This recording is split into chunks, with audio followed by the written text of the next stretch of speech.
Dito sa Papa Dudut Stories, ikaw ay hindi nag-iisa.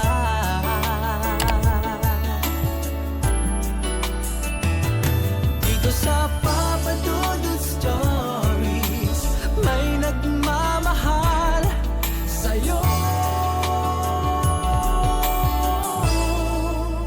Papa Dudut Stories,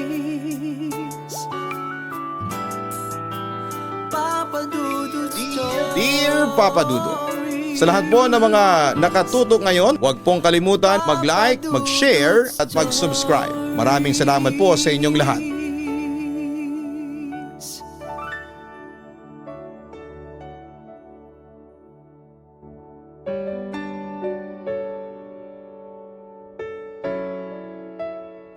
Masarap at masaya sa pakiramdam ang pag-ibig. Lalo na nga at kung ito ay parehas ninyong nararamdaman ng taong napupusuan. Pero paano kung dumating ito sa punto, ang inaakala mong masayang emosyon ay mapalitan ng takot? Dear Papa Dudut, kumusta po at nais ko po kayong batiin ng isang magandang araw o gabi. Ako nga pala si Zeki. Hindi ko tunay na pangalan. I am 30 years old at currently single. O baka po mag-react yung iba dyan kung bakit binabanggit ko na hindi ako taken. Medyo related kasi sa pakikipagrelasyon ng nais kong ibahagi sa inyong kwento. This is not a typical rom-com situation na madalas ay mapanood ng marami sa mga drama. Yung tipong happy ending ang lahat after some struggles. Yung sa akin kasi imbes na happily ever after ay naging hell forever na tipo ng istorya. Kung bakit ko nasabi yon ay hayaan niyo akong simulang ibahagi ang isa sa mga hindi ko makakalimutang pangyayari sa aking buhay. Nangyari ang aking kwento noong ilang taon matapos kong makagraduate sa kolehiyo.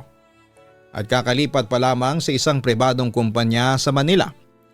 Ako yung klase ng tao na mahiyain at hindi approachable unless you talk to me first. Ayoko din kasing masabihang feeling close sa mga maituturing na senior ko sa trabaho. Medyo nakikiramdam din ako sa kanila dahil bagong mukha lang ako doon. At iniiwasan ko din na maramdaman ng aking mga katrabaho na threat ako sa kanila. Hanggang maaari quiet lamang ako para iwas issue na din, hindi ba? Until makilala ko si Nika, hindi niya tunay na pangalan. Unlike me, bubbly na tao si Nika. Kumbaga siya ang best friend ng lahat sa aming department. Maganda siya, maputi, matangkad and model-like talaga ang figure niya. Perfect na kung perfect. Kaya naman madami din sa mga ka-work namin ang talagang may crush sa kanya. Since bago nga ako sa work ay hindi din maiiwasan ang asaran na baka daw ako na ang hinihintay na Mr. Dreamboy ni Nika. Ako naman ay hindi sila masyadong pinapansin at tinatawanan lamang sila.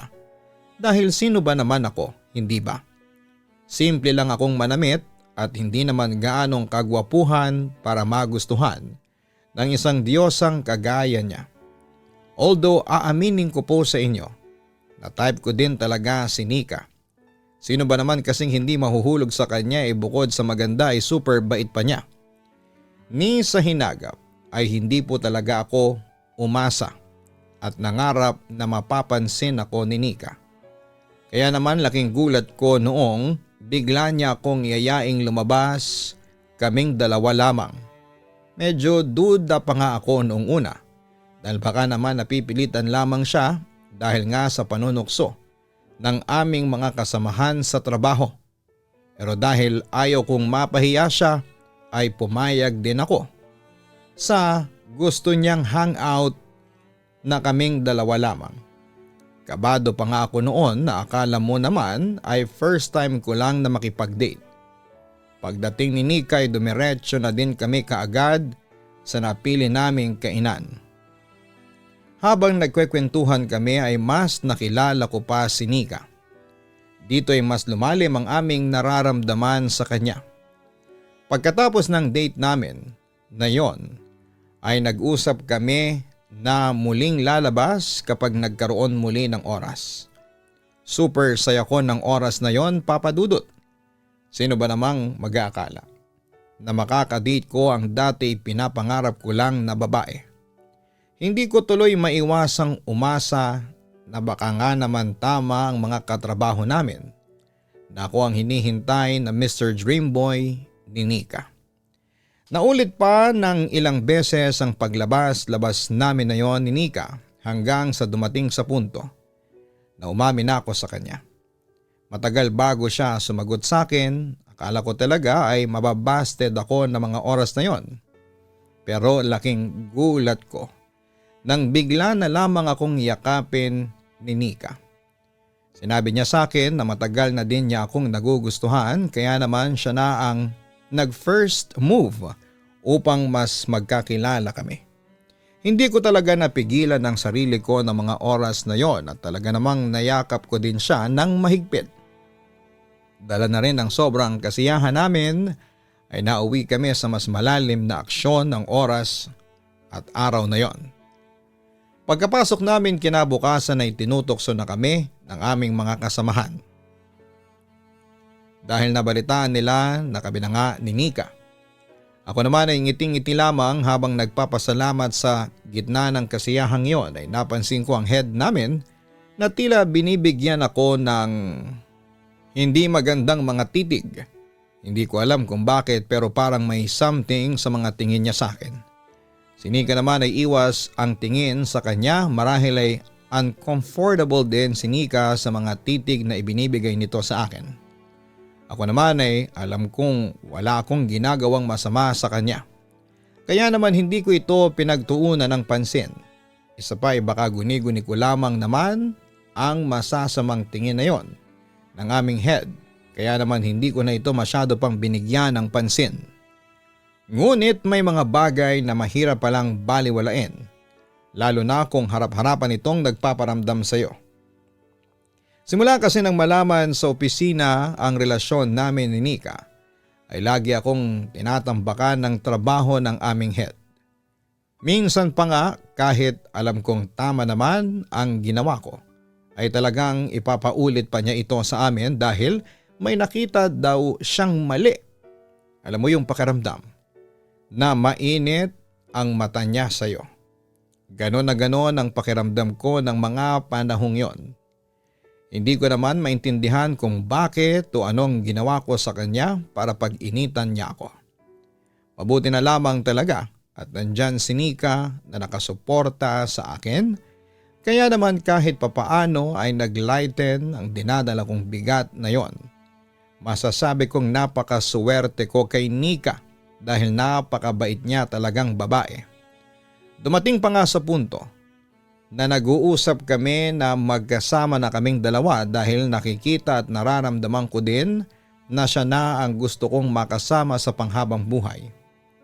Lalo pang naging buo ang loob ko noong 3 buwan na naging kami ay binalita niya sa akin na nagdadalang tao siya. Pagkarinig ko noon ay walang pagsidlan ang tuwang nadarama ko. Kaya naman kahit wala pa akong singsing na hawak, ay agad ko siyang niyayang magpakasal. Nakita ko na medyo nagulat at nag-alangan din si Nika sa mga namutawing salita sa akin. Pero pumayag din naman siya. Pagka-uwi ko ay ibinalita ko ang lahat sa aking mga magulang at gano'n na rin ang plano ko na pakasalan na ang aking nobya. Masaya naman sila para sa akin dahil nasa tamang edad na rin naman ako para magkapamilya. Dahil wala nga akong naipresentang singsing kay Nika ay bumili ako ng araw ding yon ng engagement ring saka nagtungo sa kanyang tinutuluyang apartment. Bala ko siyang sorpresahin dahil alam ko namang napaka-espesyal para sa mga babae ang ganitong mga pangyayari sa kanilang buhay. Kaya gusto ko din na maging memorable ang aking proposal. Sisipol-sipol pa nga akong umakyat, dala-dala ang pagkain, bulaklak at singsing na ibinigay ko sa babaeng pinakamamahal ko. Nang nakarating ako ay nakakailang katok na ako ay wala pa ding nagbubukas ng pintuan. Nagtataka naman ako dahil alam kong nakauwi na siya sa kanyang apartment. Dahil nag-message pa siya sa akin. Tatawagan ko na sana siya nang bigla akong makarinig na mga yabag ng paa sa hagdan malapit sa pintuan ng apartment ni Nika. Tumabi naman muna ako sa gilid na bahagi upang hindi din ako makakaabala sa sino mang dadaan dito. Akmang idadial ko na sana ang numero niya nang makita ko na ang naririnig ko na paakyat na yon sa apartment ay si Nika. Pero hindi siya nag-iisa. Kasama niya ang head namin na nakayakap pa sa kanyang bewang. Hindi nila ako napansin dahil nasa may bandang gilid ako at natatabingan ng parang poste doon. Hindi ko alam kung ano ang mararamdaman ko ng mga panahong yon. Parang binuhusan ako ng malamig na tubig ng mga sandaling ito dahil base sa kanilang mga aksyon ay may relasyon sila. Binigyan ko naman ng benefit of the doubt si Nika dahil nakikita ko na galit siya at umiiwas. Pero lahat ng yon ay naglaho nang marinig ko siyang magsalita. Bakit mo pa ba ako pinupuntahan? Hindi ba hindi mo natanggap ang batang nasa sinapupunan ko? Kaya nga napilitan ako na makipagrelasyon sa taong hindi ko naman gusto. Nagpantig po talaga ang aking tenga sa aking mga narinig, Papa Dudut. Hindi ko alam kung ano ang gagawin ko ng mga oras na yon. Ramdam ko na parang pinupunit ang aking puso sa sobrang sakit na nararamdaman ko. Gusto kong umiyak at magwala ngunit hindi ko magawa. Nandidiri din ako noon sa kanilang dalawa dahil alam naman sa buong opisina na may asawa na ang head namin. Ngunit nagawa pa din itong patulan ni Nika. Nakapasok na sila lahat-lahat sa loob ng apartment pero ako ay naroroon pa din at nakatulala lamang. Hindi na ako naghintay pa doon. At nanghihina akong umalis sa lugar na yon, Papa Dudut. Sobrang lumong-lumo ako sa aking nasaksihan. Hindi ko akalain na ang babaeng inakala ko na perpekto para sa akin ay may ganitong pag-uugali din pala. Nagpasya ako na bukas din ay makikipaghiwalay na ako sa kanya dahil hindi ko maatim na lolokohin lamang nila ako.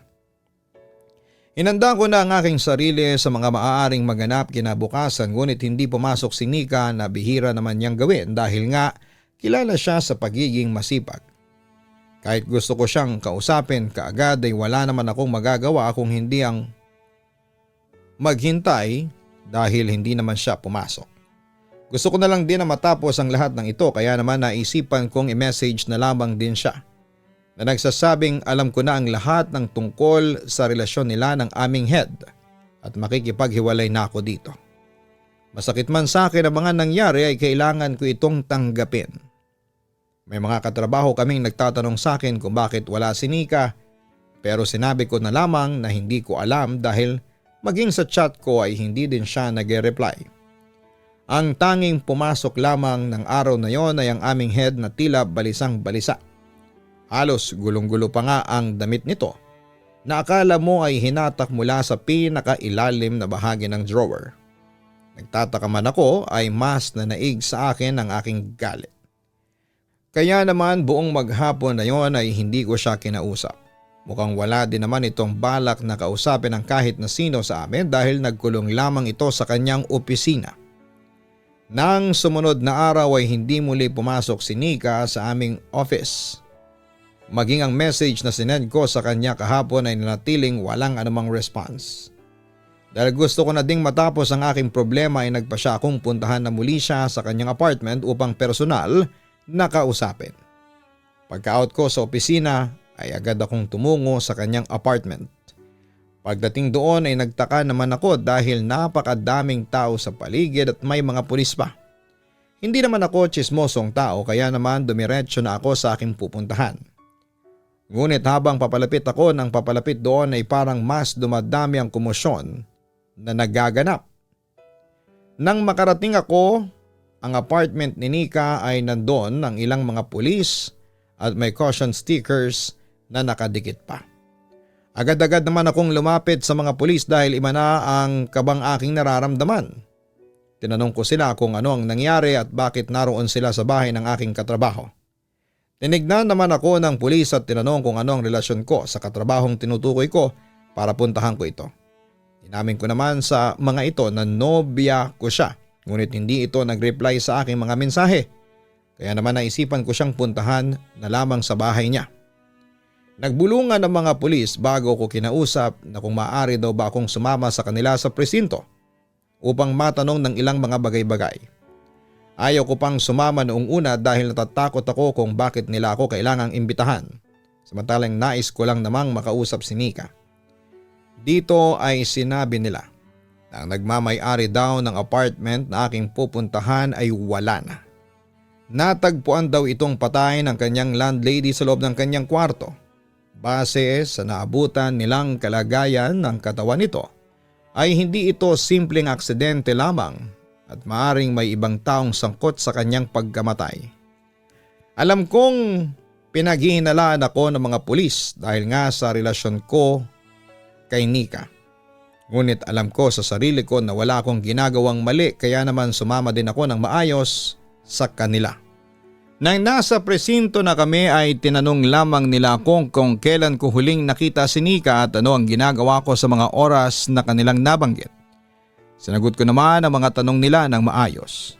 Nang masigurado na marahil nila na imposibleng ako ang may gawa ng krimen ay tinanong nila ako kung may kilala ba akong individual na may galit sa biktima na posibleng gumawa ng brutal na krimen na ito.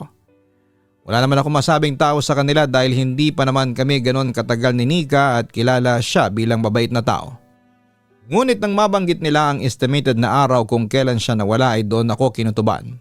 Sa isang tao na nakita ko na kasama sa araw na binanggit ng mga pulis. Nakagawa man siya ng kamalian sa akin, ay gusto ko pa rin siyang matulungan na makuha ang hustisya na nararapat sa kanya sa abot ng aking makakaya. Kung tama man ang aking hinala, imposibleng maging lead ito sa mga otoridad upang maresolba ang kaso. Dito ay ikinuwento ko sa kanilang mga nakita at nalaman ko ng araw na yon. Ora-orada rin ay agad silang nagpadala ng mga kasamahan nila sa lokasyon ng aming head upang madala din ito sa presinto at makwestiyon. Pinaalis na rin naman nila ako ngunit pinaiwanan lamang nila ang aking numero kung sakali man na may madiskubre sila. Wala naman akong naging balita pa matapos ang araw na yon. Kinabukasan ay binalita ko sa aming mga kasamahan ang kalunos-lunos na nangyari kay Nika. Maging sila ay nagulat at nagtataka kung sino ang gagawa ng bagay na yon sa isang katulad niya. Nagpasya kami na pumunta sa burol niya na gaganapin sa lugar ng kanyang tiyahin malapit lamang sa kanyang tinutuluyan. Ilang araw matapos ang pagkakadiskubre kay Nika ay isang tawag ang nagdulot ng takot sa aking puso.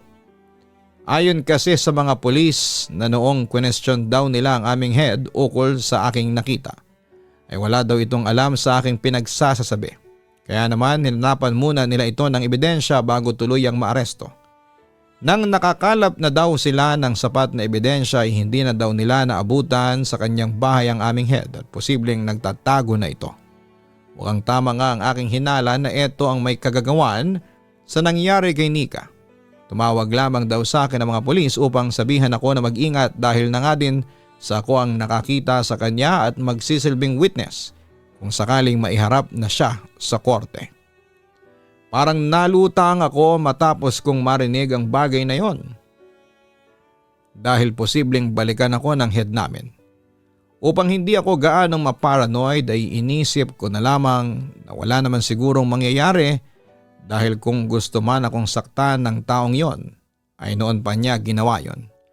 Ayoko din kasing takutin ang aking sarili dahil makakaapekto ito sa aking trabaho.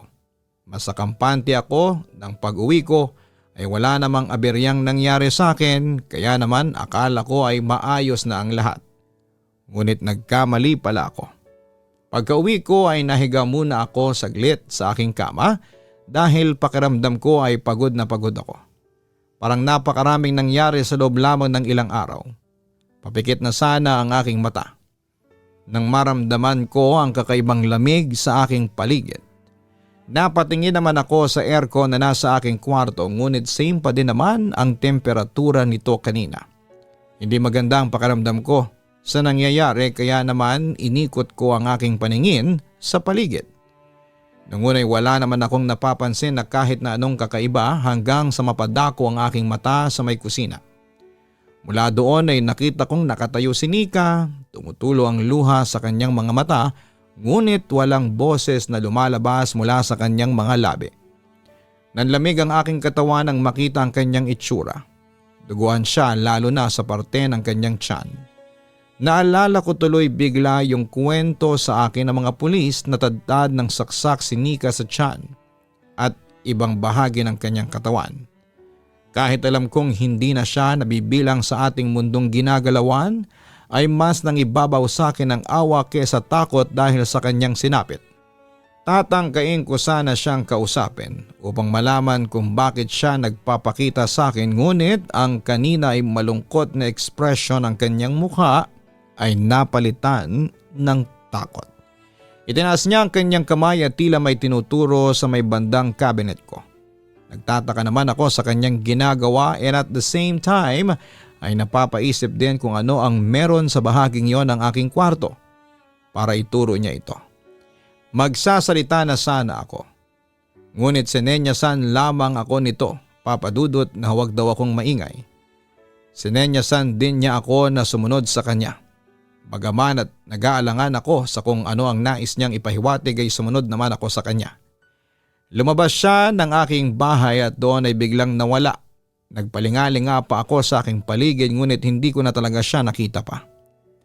Akmang babalik na ako sa loob ng walang ano-ano'y may humahangos na isang individual sa akin.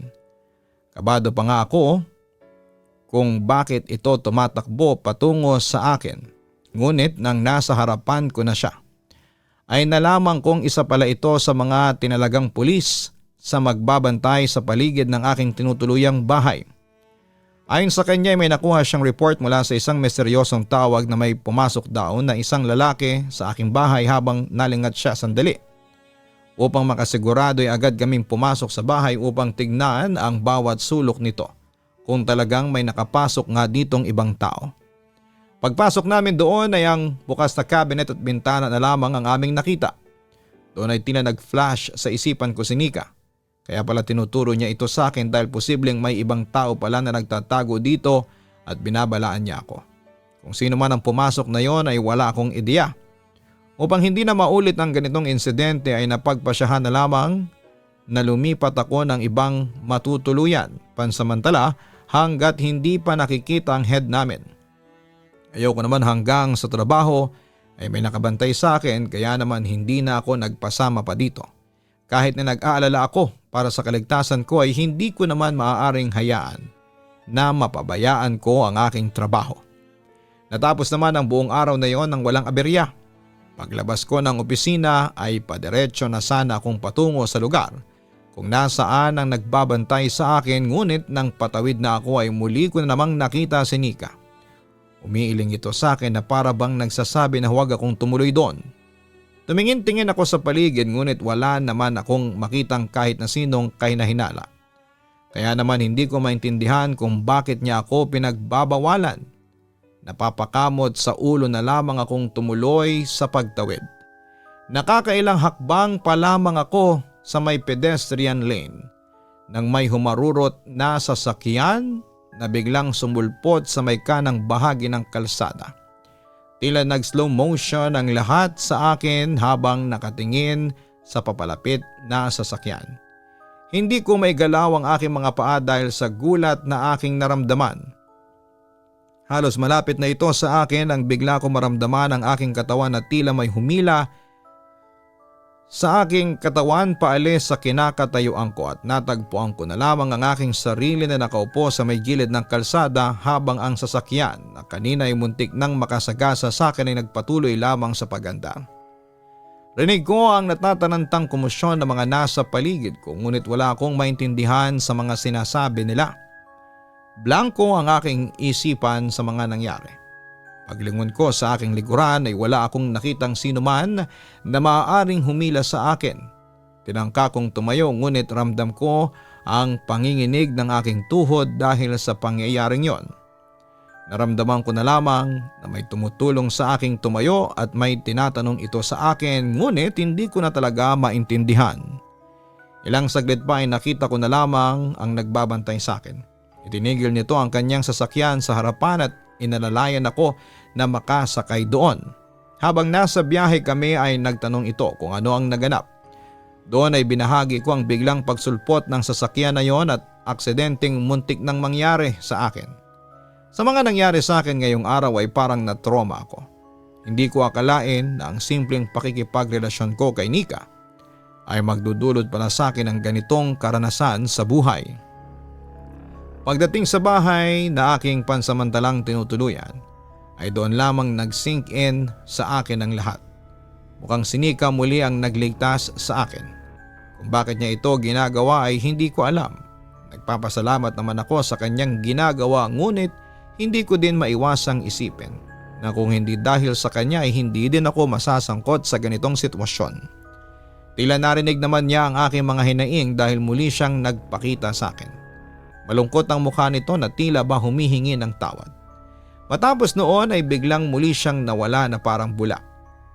Kung bakit siya muling nagpakita, yun ang hindi ko alam ng mga oras na yon. Parang nasanay na din ako sa mga biglaan niyang pagpapakita at paglalaho ng biglaan.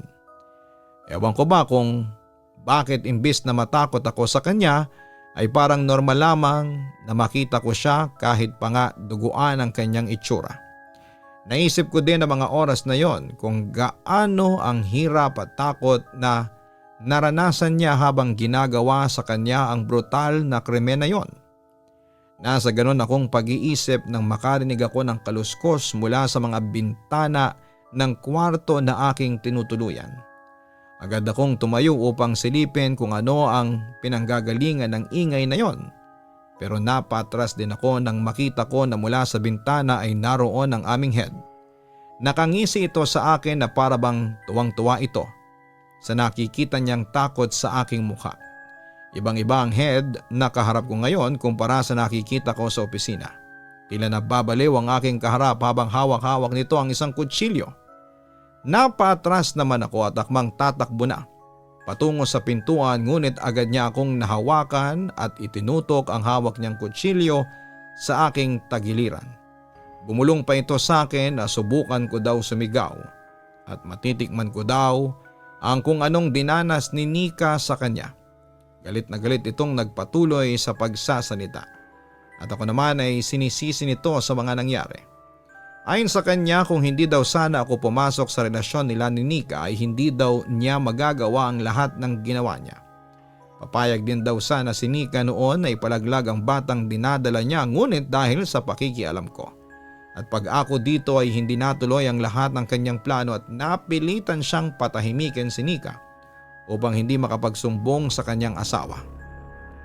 Habang nagkukwento siya ay hindi ko maiwasang makaramdam ng galit para sa sinapit ng babaeng minsan ay naging parte ng aking buhay. Dala pa rin ang emosyon ay nagkaroon ako ng lakas upang manlaban sa kanya. Mas matangkad sa akin ang head namin, kaya naman buong puwersa akong nakipagbuno sa kanya upang makawala sa kanyang pagkakakapit. Marahil ay nabigla din siya sa aking ginawa, kaya naman agad din niya akong nabitawan, ngunit napaupo ako sa sahig. Nakabawi naman agad ito sa kanyang pagkakagulat at akmang sasaktan ako nito. Nang walang ano-ano ay lumitaw si Nika na galit ang itsura.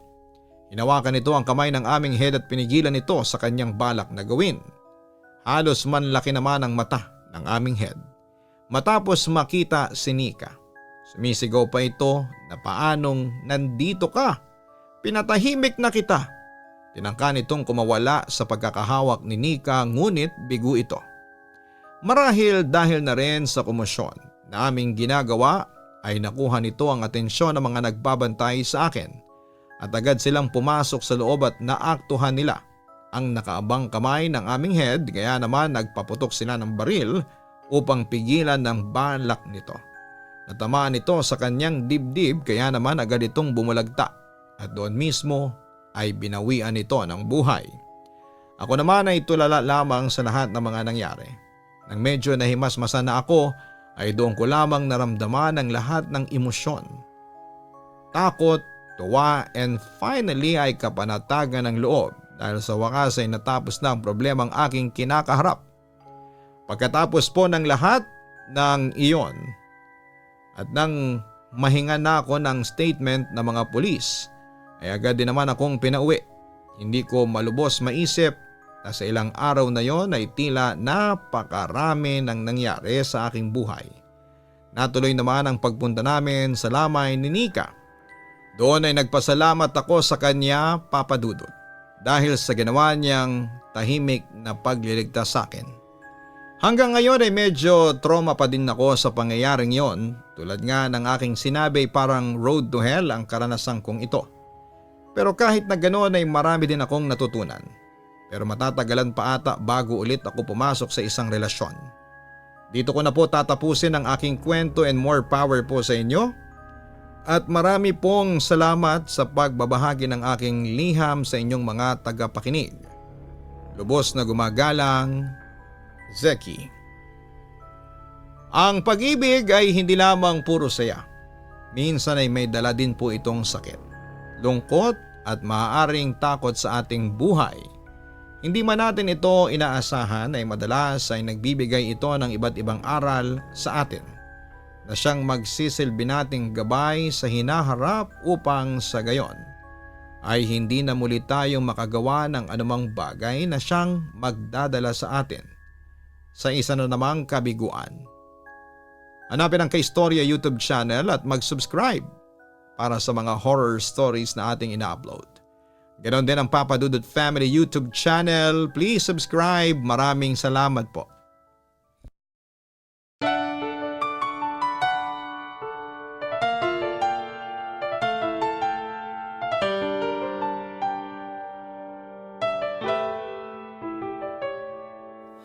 Ang buhay ay mahiwaga,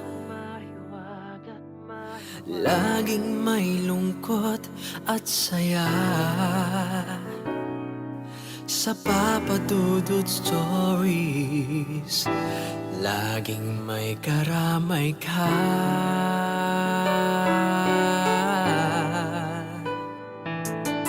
Mga problemang kaibigan, dito ay pakikinggan ka. Sa Papa Dudut Stories, kami ay iyong kasama. Dito sa Papa Dudut Stories, ikaw ay hindi nag-iisa.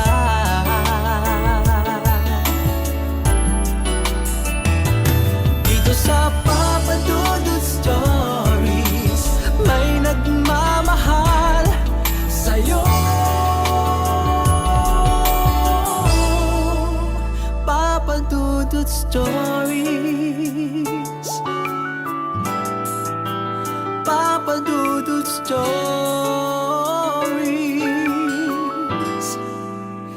Papa Dudut Stories.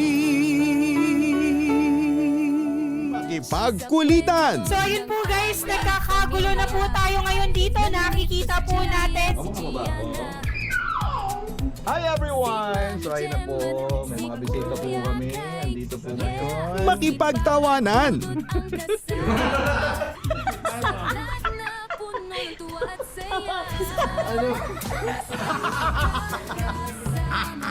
At minsan, makipag-iyakan. Lagi na ng gamot. Kanina umiyak si Gian, sabi niya, Ama, tanggapin mo ang kapalaran ng iyong ama. Sa Papa Dudut Family YouTube channel. Subscribe na!